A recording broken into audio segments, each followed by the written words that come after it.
கிறிஸ்துவுக்குள் பிரியமானவர்களே, ஸ்தோத்திரம். பூர்வ நாட்களை நினைக்கின்றேன், உமது செய்கைகள் எல்லாம் தியானிக்கின்றேன், உமது கரத்தின் கிரிகைகளை யோசிக்கின்றேன். பிரியமானவர்களே, தாவீது ராஜா இப்படியாக தேவன் தனக்கு செய்த நன்மைகளை நினைக்கின்றார், செய்த நன்மைகளை தியானித்து பார்க்கின்றார்.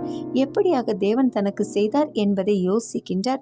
இப்படியாகவே தேவன் நமக்கு செய்த நன்மைகளையும் அற்புதங்களையும் நினைத்து அவருக்கு எப்பொழுதும் நன்றி சொல்லுவோம். நன்றி சொல்ல சொல்ல தேவன் மகிழ்வார். இஸ்ரவேல் ஜனத்திற்கு தேவன் அநேக அற்புதங்களையும் அடையாளங்களையும் செய்தார். ஆனால் அவர்கள் மறந்து போய் எப்பொழுதும் தேவனை முறுமுறுத்தார்கள். தேவன் இதனை கண்டு வேதனை கொண்டார். நமது வாழ்விலும் எத்தனையோ விதமான காரியங்களை எப்பொழுதும் யோசிக்கின்றோம். நமக்கு செய்த நன்மைகளை என்றாவது யோசித்து தேவனுக்கு நன்றி சொல்லியிருக்கிறோமா? எப்படி இந்த வானமும் பூமியும் இயங்குகிறது என்று, கடலுக்கு எல்லை போட்டவர் யார் என்று பூமி சுற்றி வருவதாக அறிவியல் ஆராய்ச்சியில் சொல்லுகிறார்கள். ஆனால் நாம் எப்படி நிலைத்து இருக்கிறோம்? இதனை இயக்குகிறவர் யார் என்று எப்போவாவது யோசித்திருக்கிறோமா? இவற்றுக்காக அனுதினமும் நன்றி சொல்லுவோம். நமது வாழ்வில் பல மாற்றங்களை நம் முன்னோர்கள் கண்டுள்ளார்கள். ஆனால் உலக தோற்றம் முதல் இயற்கை மாறவே இல்லைங்க. இதுவே நமது தேவன் மாறாதவர் என்பதை காண்பிக்கிறது.